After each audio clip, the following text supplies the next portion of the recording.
আসসালামু আলাইকুম এভরিওয়ান, আপনারা সবাই কেমন আছেন? আশা করছি ভালো। আলহামদুলিল্লাহ, আমরাও ভালো আছি, সুস্থ আছি। আমি সানজিদা, আর আপনারা দেখছেন এসবি সানজিদাস ব্লগ চ্যানেল। আর আমার এই ছোট্ট চ্যানেলটাতে আপনাদের সবাইকে স্বাগত জানিয়ে শুরু করছি আমার নতুন আরও একটি ভিডিও। আশা করছি আপনাদের সবার কাছে ভালো লাগবে। তো শুরুতেই একটা লাইক দিয়ে পুরো ভিডিওটা কন্টিনিউ করবেন। মূলত এই ভিডিওটা ছিল গত শুক্রবারের আগের শুক্রবারে, যেদিন আমি ডিম বিরিয়ানি রান্না করেছিলাম, তাও আবার প্রথমবার। এর আগে আমি একবার বিরিয়ানি করেছিলাম, তো সেটা আমার একদমই ভালো হয়নি, কারণ পানির পরিমাণটা বেশি পড়ে গিয়েছিল। তবে সেটা একটা মিস্টেক ছিল। মূলত বিরিয়ানি রান্না করতে গিয়ে দেখে সস শেষ হয়ে গেছে, তো ওই বোতলটা ধুয়ে দিয়েছি। তো পরবর্তীতে দেওয়ার কারণে আর আমি পানির হিসাবটা বুঝিনি, যার কারণে একেবারে হজবরল হয়ে গেছে। আর ওটা ছিল গিয়ে সম্ভবত চিকেন বিরিয়ানি রান্না করেছিলাম, তাও প্রথমবার। আর এটা ছিল ডিম বিরিয়ানি, তো এটাও প্রথমবার, তবে বিরিয়ানি হিসেবে সেকেন্ড টাইম। কিন্তু এই দিনের বিরিয়ানিটা একদমই ঝরঝরে হয়েছে, পাশাপাশি তেলের পরিমাণটাও কম ছিল, সব দিক দিয়ে পারফেক্ট। আমার আম্মু তো পুরো এই বিরিয়ানির ফ্যান হয়ে গেছে। যেহেতু ডিম দিয়ে বানানো, তো সেক্ষেত্রে তো গিয়ে রিচের পরিমাণটা একটু কম, কারণ গরুর গোশত দিয়ে বা মুরগি দিয়ে করলে কিন্তু একদমই অস্থির লাগে। আর ওই দিন এতটা গরম পড়েছিল যে কি বলবো। পরবর্তীতে এই বিরিয়ানিটা রান্না করার পরে অত একটা অস্থির লাগেনি, ভালোই সিচুয়েশনের সঙ্গে খাপ খাইয়ে গিয়েছিল। তো যেহেতু বিরিয়ানি রান্না করব, সেক্ষেত্রে তো কিছু কাটা বাছা থেকেই যায়, তো সেই জন্য আমি গিয়ে পেঁয়াজ কেটে নিচ্ছি। আর পেঁয়াজ ছাড়া তো বিরিয়ানি একদমই অসম্ভব। আর বিরিয়ানিতে আলু না হলে আমার একদমই চলে না, তো সেজন্য আলুগুলোকেও কেটে নিয়েছি মন মতো সাইজে। যদিও আলুটা একটু বড় সাইজের হলেই ভালো লাগে, কিন্তু আমার আম্মুর কাছে বড় সাইজের আলু মানেই মনে হয় যেন কি যেন দিয়েছে, জাবরা জাবরা লাগে তার ভাষ্য মতে। তো সেজন্য আর কি ছোট করে কেটে দিয়েছি, মিডিয়াম সাইজের, যেটা গরুর গোশতের সঙ্গে যায় আর কি, বা বিরিয়ানির সঙ্গে। তো সেভাবেই কেটে দিয়েছি। আর কাটা বাছা হয়ে গেছে, সেটা ধুয়েও নিয়েছি। এবার গিয়ে যেহেতু ডিম বিরিয়ানি রান্না করব, সেক্ষেত্রে তো ডিম লাগবেই। তো অফ ক্যামেরাতে আমি ডিমগুলোকে সিদ্ধ করে নিয়েছি। এবার গিয়ে সিলে নিব। কিন্তু এই ডিম পরিষ্কার করাটা যে আমার কাছে এত ঝামেলার মনে হয়, কি বলবো। আমি যখনই সেদ্ধ ডিম গিয়ে পরিষ্কার করতে যাই, তখনই দেখা যায় ভেঙে চুরে একসা অবস্থা। আর দেখতেই পাচ্ছেন আজকেরও সেই একই ধরনের কাজ হয়েছে। তো যাই হোক, যেভাবে হয়েছে সেভাবেই তো কাজ করে নিতে হবে। আর এই তো, যেহেতু বিরিয়ানি রান্না করব, সেক্ষেত্রে তো পেঁয়াজ বেরেস্তা লাগবেই, তো সেজন্য পেঁয়াজ বেরেস্তা করে নিয়েছি। আর পেঁয়াজের কালারটা যদি গোল্ডেন ব্রাউন কালার হয়, সেক্ষেত্রে কিন্তু দেখতে অনেক ভালো লাগে। তো যাই হোক, আমি কিন্তু এবার গিয়ে আলুগুলোকে ভেজে নিচ্ছি। তবে এখানে আমি কোনো রকমের কিছু ইউজ করিনি, শুধু লবণ দিয়ে তারপরে ভেজে নিয়েছি। এবার আমি একটা পেস্ট মশলা তৈরি করব, তো সেজন্য কিছু উপকরণ নিয়ে নিয়েছি। মূলত এখানে আমি বাদাম, কিশমিশ আর গিয়ে গোলমরিচ নিয়ে নিয়েছি। এবার এগুলোকে ধুয়ে তারপরে ভিজিয়ে রাখবো। আর এটা কিন্তু আমি আমার পরিমাণ মতো করে নিয়ে নিয়েছি। তো যাই হোক, এর মধ্যে কিন্তু আমার আলুগুলো গিয়ে ভেজে নেওয়া হয়ে গেছে। এবার আমি এখানে ডিমগুলো ভেজে নিব শুধুমাত্র লবণ দিয়ে।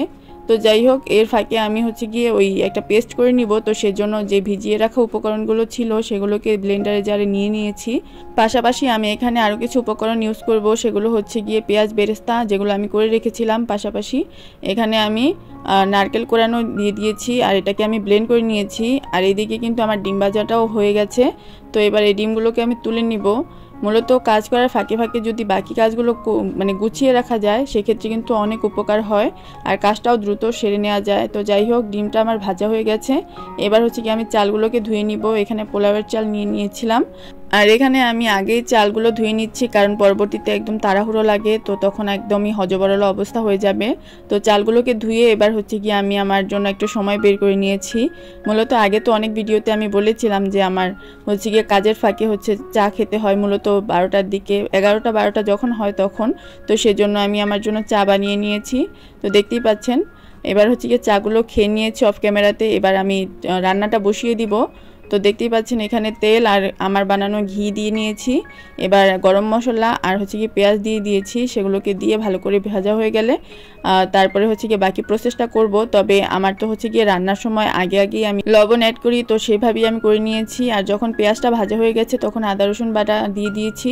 তারপর সেটাকে ভালো করে রান্না করে নিয়ে তারপরে আমি যেই পেস্ট করা যেই মশলাটা ছিল, সেটাকে দিয়ে দিয়েছি। আর আমি ব্লেন্ডার জারটা ধুয়ে কিছুটা পানি দিয়েছি, যেন মশলাটা পুড়ে না যায়, সেজন্য।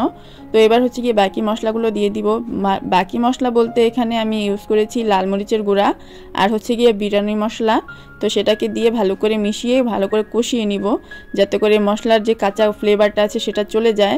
যখন তেল ছেড়ে দিবে মশলা থেকে তখন আমি ভেজে রাখা আলুগুলোকে দিয়ে ভালো করে নেড়ে নিব। এটাকেও কিছুক্ষণ কষাবো। তো কষানোর জন্য আরও কিছুটা আমি পানি অ্যাড করেছি, তবে আপনারা চাইলে এই পর্যায়ে হচ্ছে দুধ ইউজ করতে পারেন, তো আমি ভুলে গিয়েছিলাম। তো যাই হোক, এবার হচ্ছে কি মোটামুটি যখন কষানো হয়ে গেছে তখন আমি এখানে ডিমগুলো দিয়ে দিয়েছি। ডিম রান্না করার মতো তেমন কিছু তো নেই, যেহেতু সিদ্ধ করা, আর ভিতরে ঢোকার মতো তেমন কিছু নেই। তো সেজন্য কিছুটা কষানো হয়ে গেলে আমি এগুলোকে তুলে নিব, এতে করে হচ্ছে গিয়ে বাকি রান্নার প্রসেসটা করতে সুবিধা হবে। তো একে একে সবগুলো ডিম তুলে নিয়েছি। এবার হচ্ছে গিয়ে সেই ধুয়ে রাখা চালগুলোকে আমি এখানে অ্যাড করে দিব আর ভালো করে মিশিয়ে নিব। তো কথা বলতে বলতে যারা এই পর্যন্ত আমার ভিডিওটা দেখেছেন তাদের কাছে যদি আমার ভিডিওটা একটু হলেও ভালো লেগে থাকে তাহলে প্লিজ একটা লাইক দিবেন। পাশাপাশি আমার এই ধরনের আরও ভিডিও পেতে চাইলে অবশ্যই আমার চ্যানেলটাকে সাবস্ক্রাইব করে পাশে থাকা বেল বাটনটি বা অল অপশনটিকে প্রেস করে রাখবেন। এতে করে পরবর্তীতে আমি যতগুলো ভিডিও আপলোড করব সবগুলো ভিডিও নোটিফিকেশন আপনাদের কাছে চলে যাবে আর আপনারা আপনাদের সময় সুযোগ বুঝে আমার ভিডিওগুলো দেখে নিতে পারবেন। আর আমার আজকের ভিডিওটা আপনাদের কাছে কেমন লেগেছে সেই সম্পর্কে কিন্তু অবশ্যই কমেন্ট করে আমাকে জানাতে পারেন। আর যদি আমার আজকের ভিডিওটা আপনাদের কাছে উপকারী বলে মনে হয় সেক্ষেত্রে কিন্তু আপনার পরিবারের সদস্যদের সঙ্গে আমার ভিডিওটা শেয়ার করতে পারেন। আর যারা অলরেডি এই কাজগুলো করে ফেলেছেন তাদের সবাইকে জানাই অসংখ্য ধন্যবাদ। আর কথা বলতে বলতে কিন্তু আমি অনেকটা কাজ করে নিয়েছি, মানে একটা পোলাও বা একটা বিরিয়ানি রান্না করতে যা যা লাগে বা যেভাবে প্রসেসটা করতে হয় ঠিক সেভাবেই করে নিয়েছি। আর কিভাবে কি করেছি সেটা তো ক্যামেরাতে দেখতেই পেলেন। তো এবার হচ্ছে গিয়ে যখন পানিটা শুকিয়ে যাবে ওই পর্যায়ে এসে আমি ডিমগুলোকে দিয়ে দিয়েছি আর দমে দিয়ে দিব। তো সেজন্য এখানে পেঁয়াজ বেরেস্তা দিয়ে দিয়েছি, পাশাপাশি কেওড়া জল, তারপরে আমার বানানো ঘি আর হচ্ছে গিয়ে কাঁচামরিচ দিয়ে দিয়েছি। এতে করে ফ্লেভারটা অনেক সুন্দর হবে। আর বিরিয়ানি মানেই তো কেওড়া জল আর ঘিয়ের একেবারে ছড়াছড়ি, আর পেঁয়াজ বেরেস্তা না হলে তো বিরিয়ানি একদমই জমে না। আর তাই আমি সুন্দর করে দমে দেওয়ার জন্য সাজিয়ে নিচ্ছি। তো এবার হচ্ছে গিয়ে সাজিয়ে নেওয়া হয়ে গেছে। এবার আমি এটাকে ঢাকনা দিয়ে ঢেকে দমে দিয়ে দিয়েছি। তার কিছুক্ষণ পরে একটু উল্টে দিচ্ছি যেন সব দিক দিয়ে ভালোভাবে সিদ্ধ হয় চালটা। আর এই তো আমার হচ্ছে কি উল্টে দেওয়া হয়ে গেছে।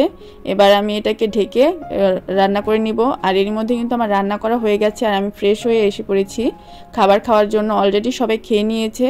তো আমি খেতে গিয়ে দেখি পুরো পাতিল একেবারে সাবার হয়ে গেছে, মানে সবাই এত পছন্দ করেছে, যেহেতু এটা অনেক লাইট একটা খাবার ছিল তো সেক্ষেত্রে সবাই খুবই পছন্দ করেছে। আর আমাদের ঘরে তো এটা নতুন একটা আইটেম যোগ হয়েছে। তো যাই হোক, পাশাপাশি আমি কিন্তু এখানে সালাদের আইটেমও রেখেছিলাম, তো সেগুলোকে নিয়ে নিচ্ছি।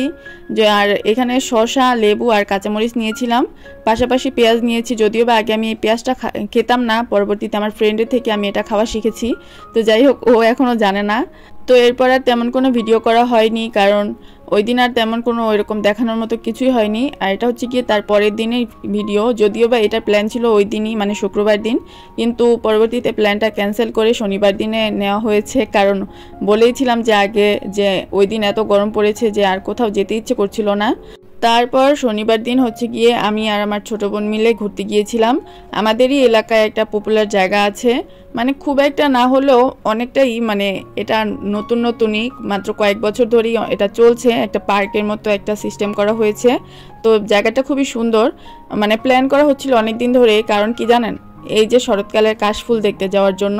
তো ফাইনালি সেটা হয়েছে, কিন্তু আমি যেটা ভেবেছিলাম যে একেবারে কাশফুল দিয়ে ভরা থাকবে ওরকম কিছুই ছিল না, মানে অল্প অল্প ছিল, কারণ বৃষ্টি পড়ছিল তখন।